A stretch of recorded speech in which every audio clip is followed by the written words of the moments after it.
Do you think we are obliged to combat climate change for today's children and for future generations? Do you think this is an obligation in a world, as basically Veronica was saying, in a world of great diversity, of ethical diversity, religious diversity, but with so many different traditions? Do you think there's an obligation towards this?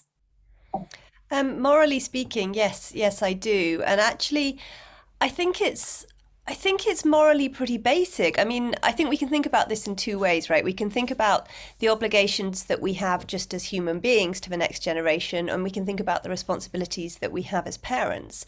And if we think about morality, if we strip away the kind of political polarization that there's been about this debate, actually it comes down to really uncontroversial moral principles. I mean, climate change is killing people, and it will continue to do so. This is really serious harm, and the responsibility not to do serious harm or to protect people from it, these are pretty much the most basic principles that we have, morally speaking, and they're principles that I think we could agree on more or less whatever our religious or political perspective. So I think actually it's important to remember that the morality is in some ways as uncontroversial here as the science. I mean, it's clear that there's consensus on the science, and I think actually the ethics is also very clear here.